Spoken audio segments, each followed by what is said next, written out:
I need to find shots. Okay, well, I'll help you find them later, okay? I'll help you find them in the morning. Can you go? What's that? It's a phone. Can you go back to bed, please? Okay, night-night. Hey, everyone. It's Friday night. Happy weekend. I thought I kind of play around with what time I do these at, and I think people are on their phones on Friday night, so I'd love to connect with you. There's always the risk that there could be visitors.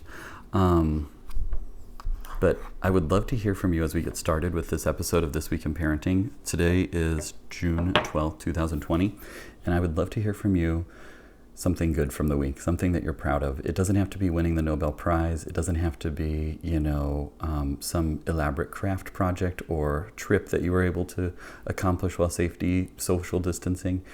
It can just be something small, getting down on the ground and reading a book with your toddler, or helping, letting your child help you with cooking dinner. Something that you're proud of from the week that you did that is a little parent flex.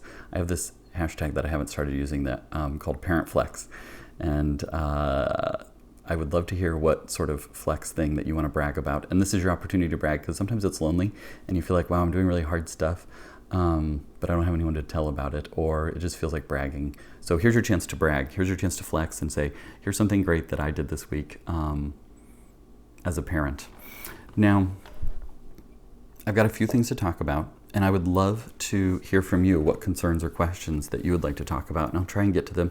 I get lots of questions throughout the week, so I kind of try and synthesize them all into like a weekly report, because I just can't do all of the social media and stuff like that. Like, it's just too hard, and doesn't bring me peace or clarity to be constantly responding to messages or anything like that. But I can do kind of a weekly wrap up and give you some thoughts and advice. Now, as we get started, and I see all these comments going back, and I'll probably have to go back later and read some of these. The number one thing that I'm getting asked about right now is what you can guess, which is, what are we going to do this fall? And what's it going to look like this fall? And I hear about that not just in my practice, but online and everywhere. What are we going to do this fall? And there's a lot of discussion going on right now about what are we going to do this fall? Are we going to go back to school full-time? No questions asked. Is there going to be masks? Is there going to be spacing of desks? And how are we going to accommodate 30 kids in this classroom with spacing everybody 6 feet apart? Or are we going to have those little tents, or, like around our desk and all sorts of things? There's a lot of unknown right now. Is there going to be distance learning? Is there going to be a combination? Are kids going to go every other day to school? There's a million different ways to slice it. And I have to stop and realize I don't have control over this, and you don't have control over this, and that's okay. I think in the midst of a pandemic, everybody wants to have control. Guilty. And that's, how we respond when things get hard or stressful, is what can I control? And I think it takes a moment to step back and say, these are things that I cannot control. I cannot control what the daily schedule looks like in the fall for my kids going back to school. I cannot control the way that kids enter the building or exit the building or sit or go to lunch or wear masks or don't wear masks, or those sorts of things. I don't have control over those decisions, but I know that there are people that are having meetings every flippin' day and exchanging horrendous amounts of email that are trying to figure all this out. And I'm going to stop, and I'm going to trust that they're looking out for my child, they're looking out for my school and my community, and they're going to make good choices. And then we will go forward from there once those choices are made, rather than, do you think this is what's going to be on? Do you think this is what's going to be going on? And really like looking at it to death of, thinking about all those things. I cannot control that. I feel lucky that I cannot control that, because that means I don't have to worry about that or do all that. I mean, we have 5 kids, and it's hard to keep them from, we go out like to get donuts or something, or go to the park, and we got to remind them not to give strangers hugs as it is, let alone in the midst of a pandemic, because they're very social and just like to talk to everyone and give hugs and everything like that. And so we have to remind them of that. Now, I can't imagine the scale of doing that for a class of 30, a school of 600, a school district of 50,000. Those are big decisions, and that's a lot more scale than I can definitely figure out. And so if you can take a moment and think of somebody that you can say, hey, I'm grateful for what you're doing right now, teacher, principal, superintendent, send them, some love, either a prayer or a note or a text message if you have it, or an email, or reach out or send them some cookies and a bottle of Purell and say, hey, we're in this with you, and I know it's hard, but we support you guys, and we know that you're making difficult decisions and trying to figure out how to make all this work, and thank you for giving up your summer that you usually get at least more relaxed to figure all this out, because we know that fall is coming and it's going to be a challenge. There's going to be lots of back and forth, but we get it, and we're on board, and we'll do the best that we can to keep our opinions to ourselves, and know that you're looking out for the common interest of not just my child, not just my class, my kid's class, but the whole school and the whole community. Now, what I want you to do is practice this, because it is difficult to not want to control everything in the midst of a pandemic. So what I want to hear in the chat are things that I can control. I want to see, because it'll give other parents great inspiration of things that you can control. Things that I can control are what we're doing this weekend as a family. What kind of breaks are we going to get for the parents, for the kids? What is something special that we're going to do this weekend? It doesn't have to be going to, the zoo or Disney World. It can be going for a walk and taking a different route than usual, or watching an extra movie and getting everyone excited about the movie. Tonight, Friday nights, we usually watch a movie, and we watch Jumanji, the old one. We made the mistake of going in the wrong order. We watched the new Jumanji with The Rock, which was great, but it wasn't the Robin Williams, Adam Parrish classic Jumanji that you and I all grew up with. We thought that was too scary for them, but then actually Jumanji with The Rock is just as scary, and they were totally fine with it. They shrieked and everything like that. But now we're watching the regular Jumanji, which I love and was obsessed with as a 9-year-old or 7-year-old or whenever it came out. Those are things that we can get our kids excited for, and things that we can do with them. And those are things that we can control. There's plenty of things that we can't control. We can't control all the stuff about school. We can't control what our neighbors are doing or the pool party that they're having. Our neighbors are not having a pool party, by the way. I have to give credit to them. I'm just using them as a community-wide neighbors. We can't control those things, but there are things that we can control. So keep commenting below what we can control. Now, the other thing that you can control, and I want you to practice this because it takes practice to do this, is turning off the constant stream of information. I'd pick up my phone and use it as a prop, but it's what I'm recording with tonight. And so we can control that constant stream of information that we're getting. And it's so easy in moments like this to want to read every comment, to look at every Instagram post, to watch every video or listen to every podcast. And I want you to take a moment and put your phone away. Don't put your phone away right now, keep watching. But I want you to have moments each day where you put your phone away. It might be for 10 minutes, it might be for 2 hours, depending on how comfortable you are with that and how much time you spend on your phone. And I don't mean just like turn it off and walk away from it. I mean to put it in your sock drawer and then come back down and be present as a family and not have that constant interruption of notifications on my watch, notifications on my phone. Maybe I'll just see what's going on, or oh, somebody liked what I posted or commented on my comment, or there's a news story. There's no news story that's going to break today that is so urgent and important that it can't wait 2 hours. You do not have that much power or authority. I don't have that much power or authority that I need to be available 24/7 for breaking news stories. Like, there's nothing that I can do that about anything in my community or in the world that's going to break, that's going to cause me to have to know that the instant it breaks. You can take a break. So put your phone away, because I know that it's really easy to get sucked into all that, and that does not bring peace. It does not bring clarity. It does not bring peace to our family. It just brings more and more things that we have to make sure that we're on and thinking about and worrying about. And so take a moment and say, I can control putting my phone away and just being present, or being still, or having nothing in my ears, nothing going on, and just be present in the moment. Be present with your thoughts. Don't be distracted. Don't let the distractions avoid talking through those things. So I'm getting so many good comments about things you can and can't control. Okay, somebody asked a great question here. How do we talk to our kids about this? Yes, maybe I'm figuring out, okay, I can't control everything, but my kids are asking a lot of questions. And rightly so. And how do I talk to my kids about wearing masks? How do I talk to them about the scary things about coronavirus that we just don't know, or that we do know that are scary? How do we talk to them about their fears and concerns? I think it starts with first saying, okay, my kids need to hear from me, just like you want to hear from the people that, you want to hear from your school principal, you want to hear from your teachers, you want to hear from the school superintendent, because they have information that you don't have. Your kids, you're their superintendent. You have information that they don't have. And if you just say, no, it's fine, it's going to be fine, then they're going to say, well, I don't think it's going to be fine because this is not what summer usually looks like, and this is not what we usually do in summer, and we're not going to the zoo, and we are wearing masks when we're going out. We haven't seen grandparents in a long time. This is not a normal summer. There must be something up. So instead of saying, I'm just going to protect my kids and they're not going to know about any of this, whether it be coronavirus, whether it be everything that's been going on with discussions of racism, you can just broach those conversations in an age-appropriate manner. I have this training that I do for parents on how to do discipline, and it works not just like most people find it or go through it when they have toddlers, because they want to learn how to like discipline them and consequences and all that, and it kind of flips that on its head, because it's not really discipline, or it's more connection and not really consequences, but like moving forward. But it is an acronym, LEAP, L-E-A-P, and I haven't talked about it for a while, so I have to remember what it all is.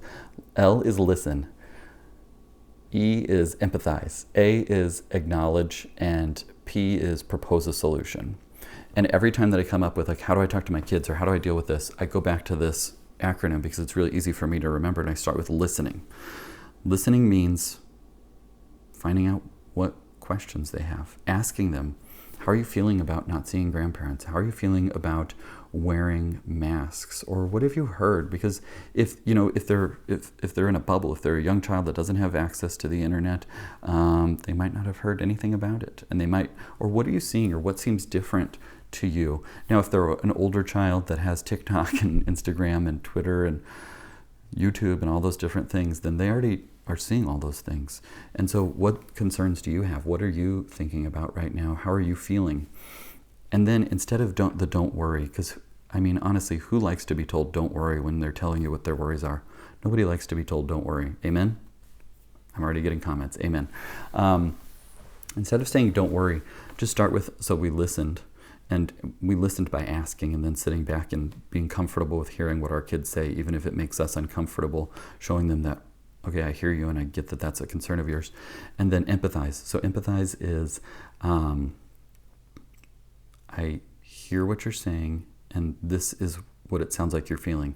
The easiest way for me to empathize is, it sounds like you're blank, and the blank is the emotion. It sounds like you're mad. It sounds like you're sad. It sounds like you're scared. It sounds like you're worried. It sounds like you're excited. Just empathizing with whatever that feeling is. You don't even have to say, yeah, you're right, or I agree with you for being sad. It's just hearing them, and it sounds like you're sad. And then, so that's empathize. And then acknowledge the problem. It sounds like you're mad because your birthday party didn't go as we were hoping to, and we didn't get to have a pool party like we were going to with our friends. It sounds like you're sad that you haven't got to talk to your friends lately and tell them about the new puppy that you got. We did not get a new puppy. It sounds like you're excited because we're going to go back to school soon and you get to see your friends again. Those are things that you can say that first listen, then empathize, and then acknowledge the problem or what they're telling you. And then you can propose a solution. Now, you don't have to have the answers. You don't have to say, don't be sad, don't worry, don't, oh, you're excited? Well, guess what? You're going to have to wear masks. I mean, you might not say that anyways, but it's a good reminder. Propose a solution can be, hey, I know that your birthday party wasn't what it was. What if we record a video and send it to all our friends, and you can show them the new toy that you got for your birthday? What if we, since you haven't got to see your friends for a while, what if we send them a video or Skype them or have a social distancing date night with them, and we can watch Jumanji at our house and they can watch Jumanji at their house? Would that be fun? And you guys can have popcorn and you can watch the movie and sit together, and we'll just, stream it. Something like that. Or I hear that you're really excited for the fall. I'm excited too. Now, it might not be quite right normal. What do you think might be different? Those are things that you can tell your kids. And you can show your kids that we do hard things. This is not normal, but this is tolerable. It is not perfect, and that's okay. Our kids are not getting the same experience they got last summer. They're not getting the same experience they'll get next summer. That's okay. We can do hard things. We can make sacrifices. We can look at and be grateful that people aren't dying in droves. We're not having, the dial swing to the red right now. Things are opening back up. We're able to have these discussions about going to the pool and seeing grandparents and going to the grocery store or going back to movie theaters because we're not New York in March. We're not having people that are showing up at the hospital and not having beds or ventilators or all those things. These are privileged conversations that we're able to have about how to safely return to the swimming pool. And that means that we can show our kids, hey, we should be grateful. Even though, this isn't what we usually do when you go to the pool and you can't run and play with your friends the way you usually do, or go down the slide or whatever the specifics are. We do hard things, and that's okay. And that can be your family mantra. If you don't have a family mantra, how about we do hard things is a good mantra for 2020. Like, we do hard things. It's not easy, but we don't have to complain, or we don't have to try and, get our kids on board with, yeah, this sucks that this isn't happening, and here's all the bad stuff that's going on, and they're making terrible decisions about school. Let's try and keep kids looking on the sunny side of things and try and show them what it looks like to have a good attitude about things not going the way that we had hoped and planned. We do hard things, and that's okay. And we can put things in perspective. Yeah, and the phrase that I use with pretty much anyone 11 years or older, when I talk to kids in my office this summer about school and masks and all those things, I say, this kind of sucks, doesn't it? And kids are like, is it okay to say sucks? Well, they've heard the word sucks before, gosh. And it helps them to feel like somebody gets it, like, this isn't what I signed up for. This does suck, but it's okay. And so usually the way I do it is I come into the room, hey, how you doing? What do you think about these masks? This kind of sucks, doesn't it? School kind of sucked this year. It wasn't what we were expecting. And then they're like, yeah, actually, it kind of did. And then I try and, well, what did you like about it? Well, I got to sleep in, and I got my work done faster, and my mom lets me play a lot more Fortnite. Something like that. And it's like, oh, well, those are nice things about it. So you did something hard. It sucked, but we did it okay. And I'm getting lots of good feedback. I can see in the comments here that this is resonating with people. It's okay to do things that suck. It's okay for life to suck for a while. We can handle that. It's not going to be forever. People have gone through a lot worse. If you want to put it in comparison, just pull up some Wikipedia, Google stuff, or YouTube videos about the Spanish flu in 1918.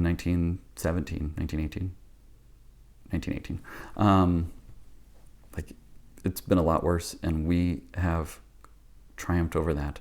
And you can share that with your kids, like, this sucks. It's okay to say sucks. This does suck, but it's okay. We're doing okay. Everybody's safe. I get that you're upset. I get that you're angry. I get that you're worried. I get that you're sad. Here's what we can do. Here's what we can control, and here's what we can't control. Hopefully that's helpful. Hopefully that's a way to spend the rest of the summer, is talking through those feelings rather than trying to keep them from your kids. And it's okay to be honest and say, hey, I know you're worried. I'm worried too. I know you're sad. I'm sad too. I know that you're angry. I'm angry too. It's okay to have emotions. And it doesn't mean we have to fix the emotions right away. It means that we can talk through those emotions and figure out how to sit with the anger, sit with the sadness, and then how to stand up and move forward. Those are things that we can do. Now, I could really use a drink of water. I want to share with you a clip from a podcast that I did this week. It's with Dr. Carly Snyder, and she's a psychiatrist in New York. So we talk a little bit about the New York experience of going through all of the coronavirus stuff that hit New York City. She works with moms, moms-to-be, pregnant moms, postpartum moms, on the maternal mental health, which is a huge topic. And we talked through, finally, like, it's coming to light that it's okay to have postpartum depression. It's okay to have postpartum anxiety. It's okay to have depression and anxiety unrelated to pregnancy. It's okay to have mood issues during pregnancy. And Dr. Carly Snyder does a great job of talking through, like, the idea that moms are expected that it's rainbows and butterflies, and there's just butterflies floating around, and it's Snow White singing songs all the time, and that's not how it goes for most moms, all moms. And that's okay, and that's normal. So I would love to share a little clip from the podcast. My podcast, if you haven't subscribed, it's Parenting Matters, and if you go to drb.show/listen, you can find it, put it on your podcast player, subscribe. If you want, you can leave me a rating and review in iTunes, and that would be lovely, and thank you. But this is a clip from that, and if you want to catch the full episode, go over to the podcast. Right. I mean, I think there's this fallacy in our culture that women who are pregnant are meant to have butterflies floating around their head. Right. We all have this image of this, mama goddess idea of, she's just meant to be glowing and happy at all times, thankful and what have you. And a woman who doesn't, for whatever reason in pregnancy, feel that way, there's this sense of what's wrong with me. And there's nothing wrong with me, right? Right. Women don't inherently always feel that way. I mean, frankly, most of us don't in pregnancy. But, the truth is that the greatest risk factor for postpartum depression is antepartum depression, being depression in pregnancy, which is very much under-discussed and underappreciated because women don't talk about it. But it unto itself, taking away all of the risk factors from untreated illness postpartum, untreated illness in pregnancy can profoundly negatively impact a baby in the future and a child in the future.